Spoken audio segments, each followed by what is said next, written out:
Hi, I am Dr. Lisa Cordero, and I'm going to be doing a training on suicide.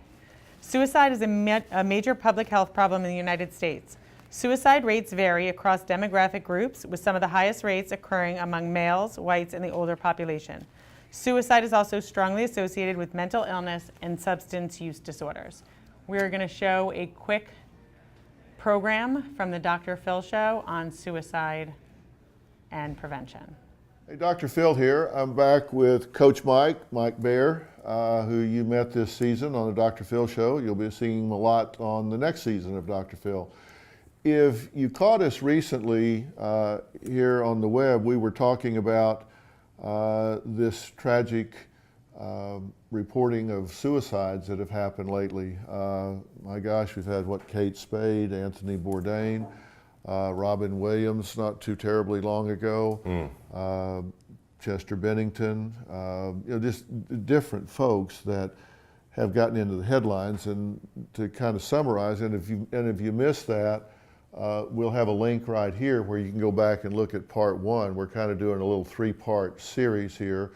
First, we kind of talked about what's happening with regard to suicide and the fact that there is an increase. It's not just an increase of the reporting, there's actually an increase of the frequency of suicide. And we said we were going to do two other sections on this. One, warning signs, which we're going to talk about today. And then third is what to do if you see these warning signs happening in someone else or yourself. So today, we're here to talk about warning signs, and these are recognizable. This doesn't come out of the blue, right? It doesn't come out of the blue, and I think a lot of people are confused because a lot of people say, I saw no sign. But there may have been signs they just didn't look for, and so we're going to talk a little bit about what are those signs. Yeah, and the reason I wanted to do this, and Mike and I were talking about this at lunch, the reason I wanted to do this is there's something known as the contagion effect.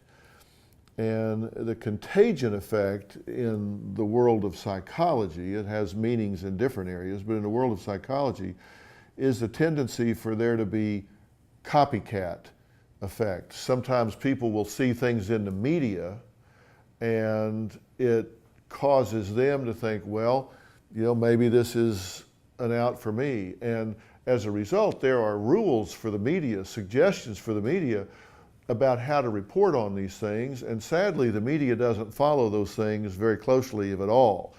For example, the suggestion is that you not lead with suicide in the headlines, that you not show all of these memorials with flowers and hearts and candlelight vigils and that sort of thing, because particularly with young people, that can cause them to go, wow, I would love to have all that attention. I would love to have all of that glamour and glory about me. And they kind of miss the fact that they won't be there for that, but they think that would be a great way to be remembered.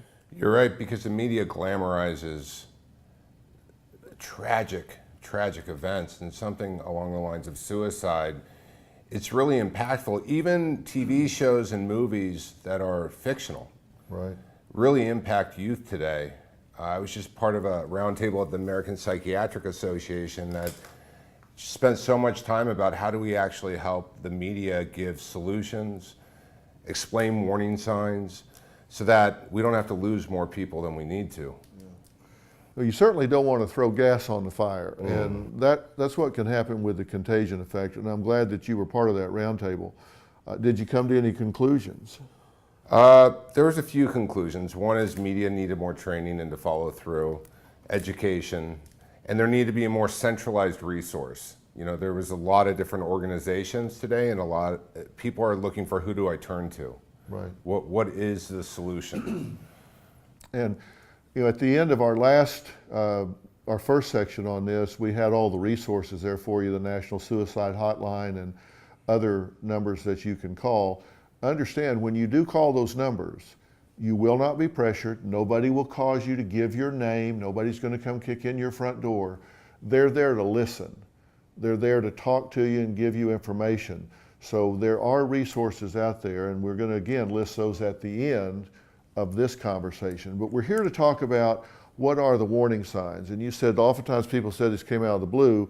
maybe they just didn't know what to look for. So here are what some of the warning signs are. First off, people that kill themselves do talk about it.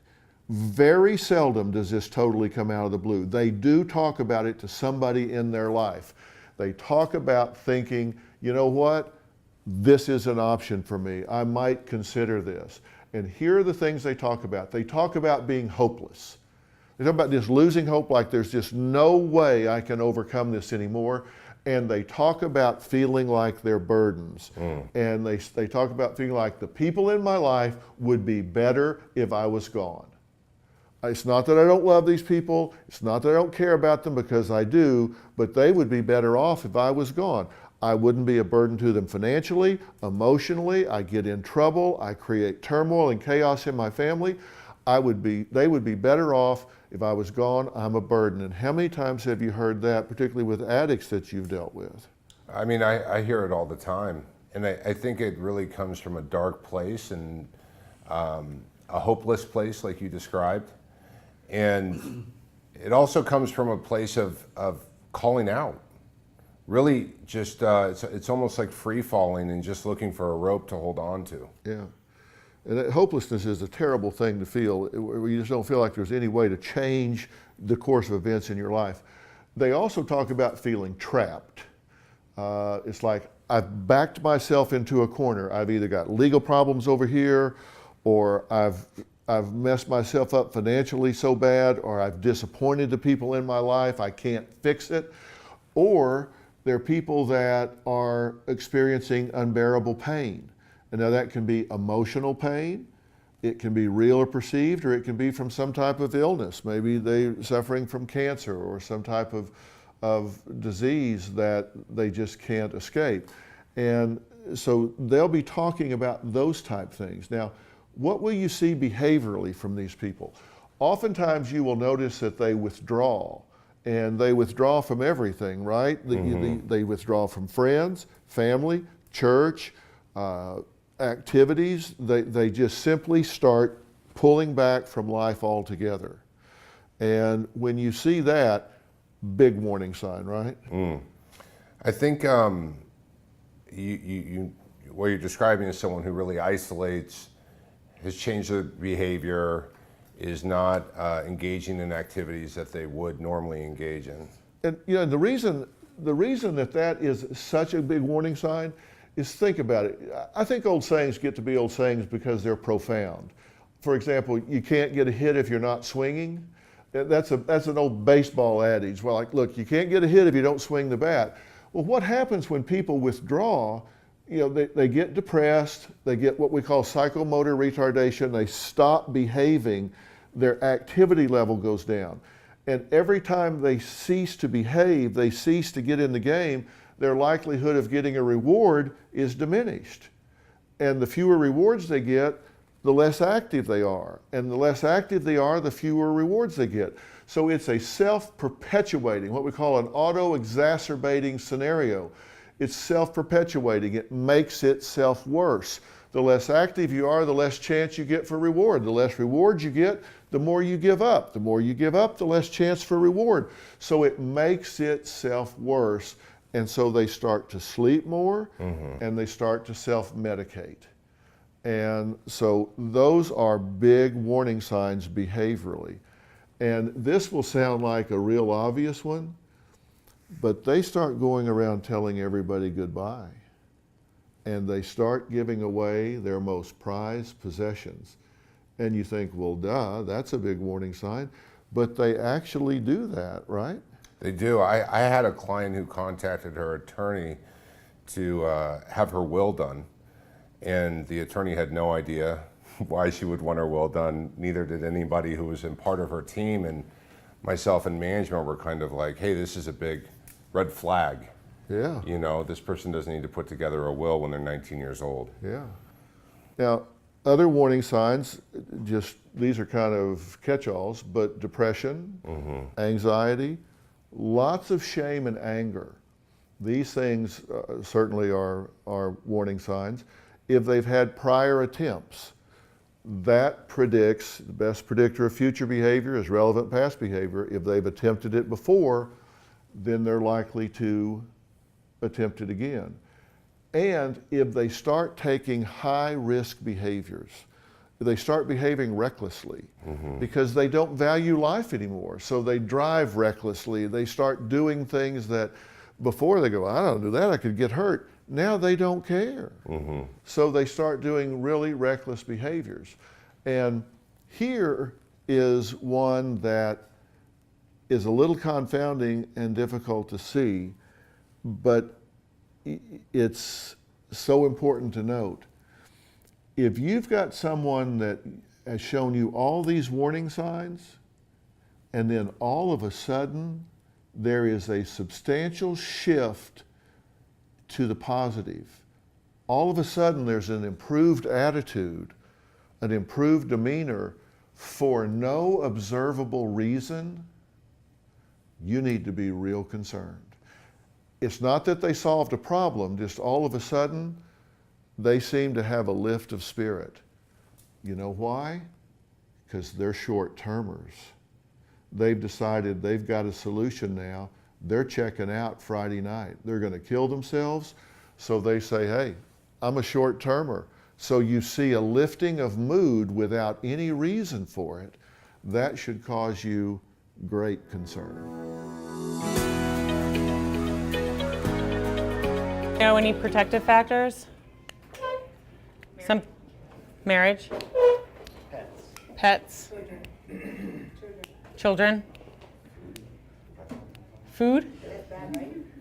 I don't know that food. Probably having a job and a certain, I don't know if food is considered a protective factor. I'll look into that for sure. Religion. A sport that they're involved in could be a protective factor. Ties to the community.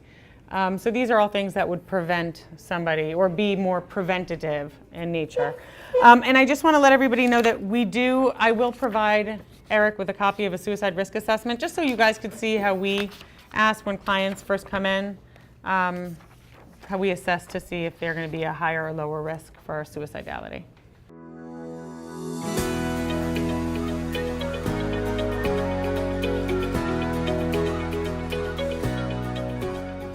Okay. The next one I'm going to try to do a little bit more interactive. If everybody could take out their multicultural forms. So as everybody knows, we get a variety of different clients from different races, religions, backgrounds, socioeconomic statuses, and every single person is different. Everybody's going to have different experiences in their life. And without looking at the paper first, I'm going to just go through, and if we could maybe raise our hand or scream out something that you think would be associated with that specific culture without looking at the papers, no cheating. That may be important to know, not just when doing therapy with them, but as a behavioral tech, as somebody who's interacting with them, as a driver. Anybody in the department is going to have to know that there are certain cultural norms and certain things that people consider to be disrespectful and certain things that they consider to be important in order to be able to develop rapport and trust. So anybody know something that's important for Latino families? Extended family. Extended family is huge. Religion is huge. How about there's a macho culture that usually, and again, this doesn't hold true for everybody, but there's definitely, if you're dealing with parents maybe of a client, there's going to be a certain reverence towards certain members of the family. How about Native Americans? There's a very important tie between spiritual mind and body. So why I may think something spiritual or meditation is silly, for them it's something that's really, really important. Anybody know anything else?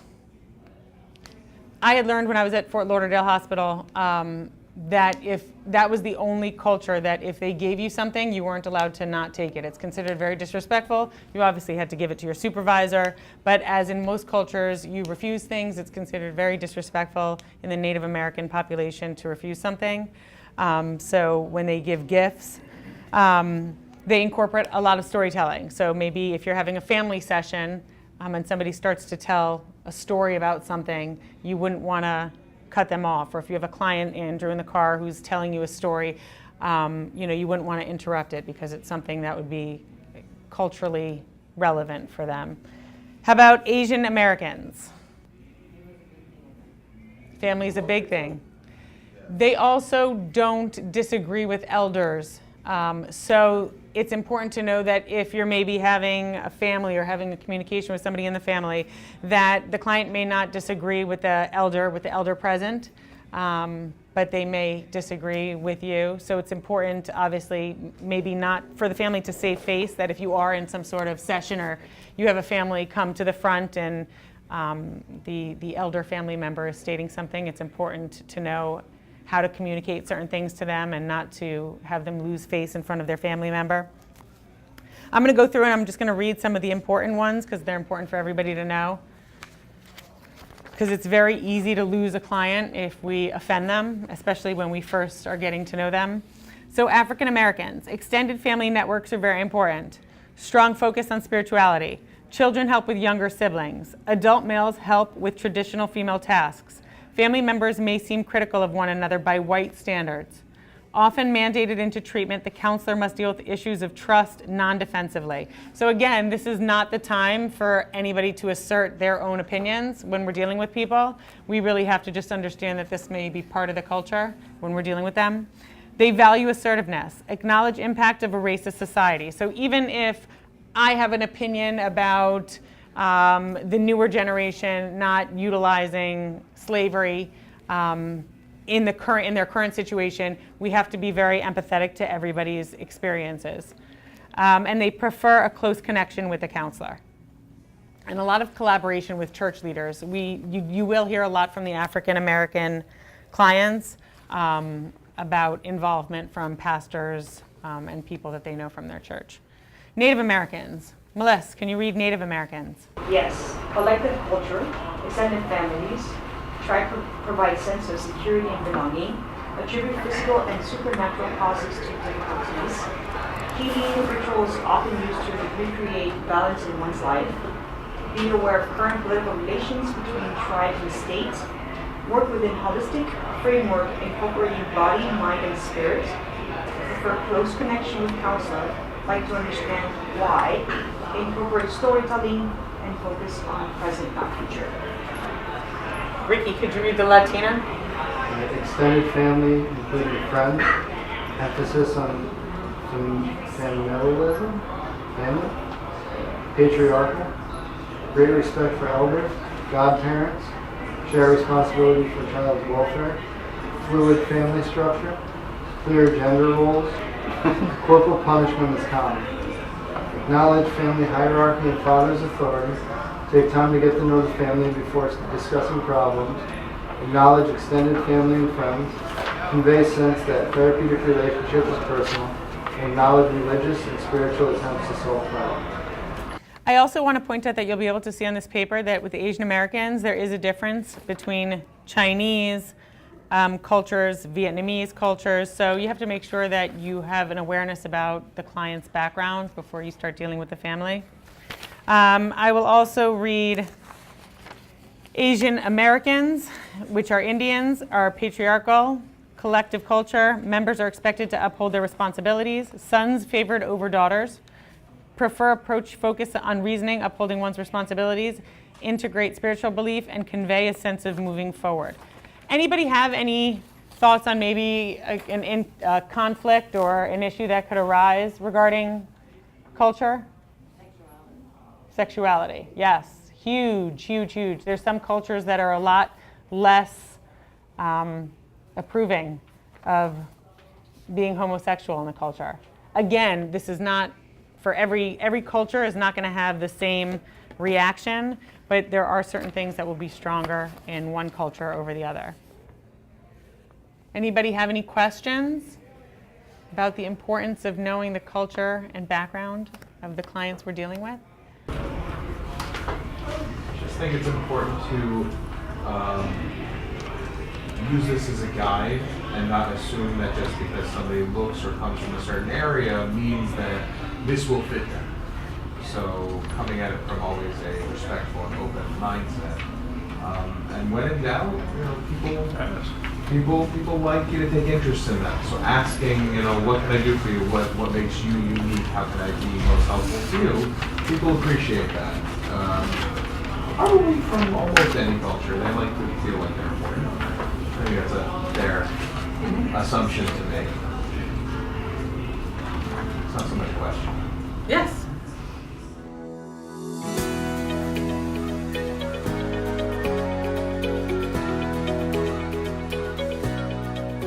The next thing that we're going to discuss is trauma. It's going to be very brief because we have the clinicians do the trauma assessment.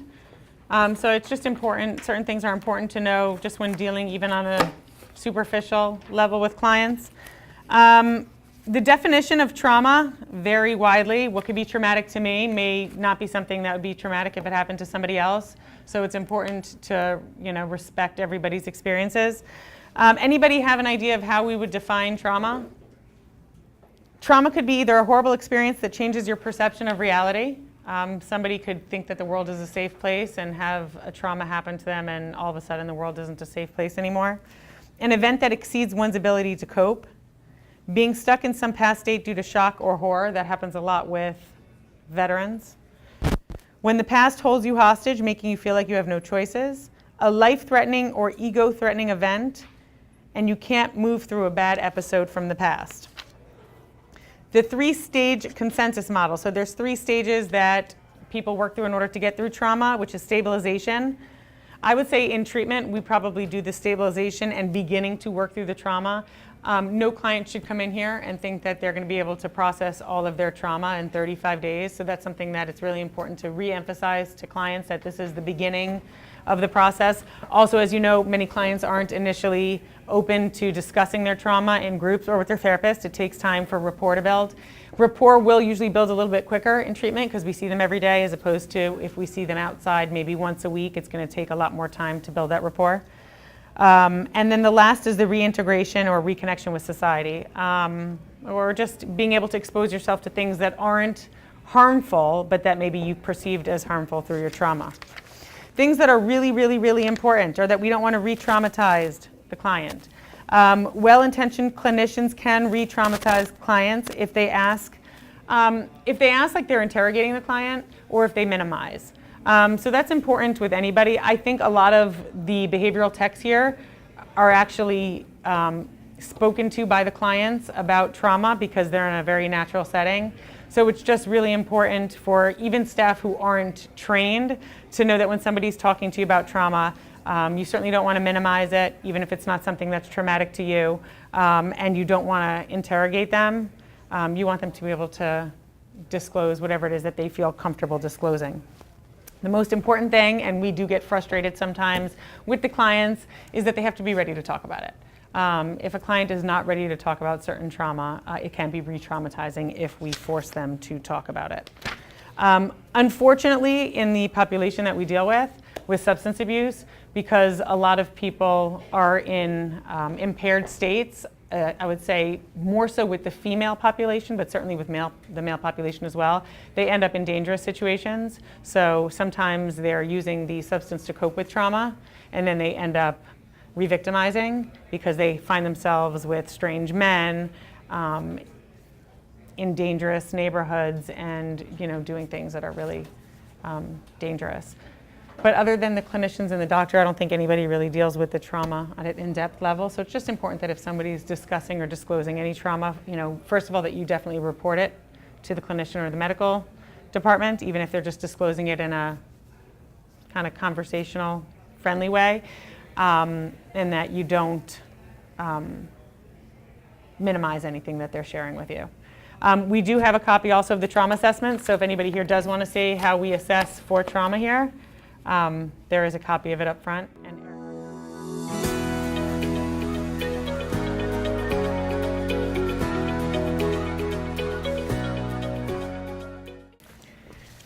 Lastly, we will discuss domestic violence. Does anybody know the rates of women to men being abused in a relationship? part of it may be because men also don't want men underreport, probably because it's like a wussy thing to do if you report that you're being beaten by your wife or your girlfriend. Women are 5 to 8 times more likely than men to be victimized by an intimate partner. Domestic violence is not due to the abuser's loss of control over behavior, which is something that I was surprised when I read this to learn. It's actually a very deliberate choice made by the abuser in order to take control, whether it's male or female. Reasons we know an abuser's behavior is not about anger or rage. Does anybody know this? How do I know that if I'm hit at home that it's not about anger or rage?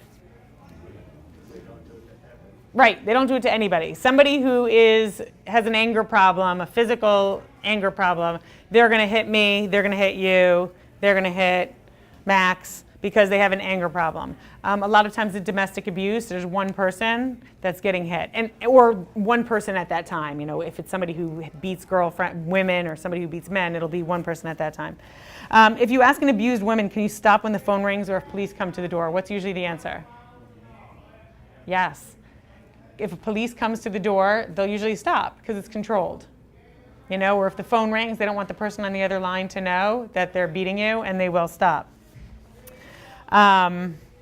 The abuser very often escalates from pushing and shoving to hitting in places where the bruises and marks won't show. So that's also something that, you know, a lot of times it is calculated where they're hitting the person who's being abused.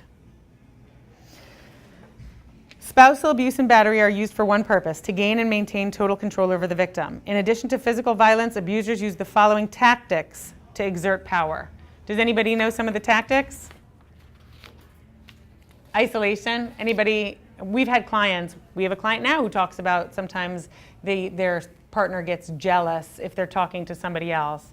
And it doesn't have to mean that they say don't go out with anybody or don't talk to somebody, but maybe if you do go out with a friend, coming home becomes such a headache that you stop going out with the person on your own. We had a client here who stated that when he sees his partner talking to other people, he fills with jealousy and rage. So that would probably be something that he would communicate with them and end up having the person isolate. Threats, very often, you know, if you do this, this will happen. They may threaten to hurt or kill you, your children, family members. You certainly will hear that if I do this, I'm scared that they'll hurt my father or hurt my children. Intimidation and denial and blame. So many times we hear somebody say, well, if you wouldn't have done this, then I wouldn't have hit you. You know, if you wouldn't have worn that short skirt, then the guy wouldn't have looked at you and I wouldn't have had to hit you. It's also important to know the cycle of violence, and it's important to educate the clients about the cycle of violence. Usually it starts with abuse, which is when the abuser will lash out. Then there's guilt. After the abuse ends, usually the person who's abusive will end up feeling guilty. They will usually then either rationalize it and make an excuse, return to normal behavior, and then they will start the abuse again. A lot of times even they'll get, the person who's being abused will get gifts and flowers in the interim in between the abuse. It's also really important for the clients to know that physical abuse is not the only type of abuse. There's also financial abuse. We've seen some clients who their significant other, and this is from before their addiction actually came into play, they have to ask for money from their partner. This is not in a parent-child relationship. This is, if there's a partner relationship. So there's financial abuse and certainly emotional abuse. I think that's what we deal with the most with our clients, that they are often put down and horrible things are said to them. Even if their behavior may not be appropriate, they are being emotionally abused as well at home. Signs of an abusive relationship. Does anybody know any signs? Bruises, yeah. Mm-hmm. Isolation. Mm-hmm. Depression. Mm-hmm. Paranoia. Mm-hmm. Over apologize. Yes. We have a few clients who over apologize. Antisocial. I'm sorry. Yes. Stop talking to other people. Mm-hmm. Okay. So the 4 types of abuse are emotional or psychological abuse, physical abuse, sexual abuse, and economic abuse.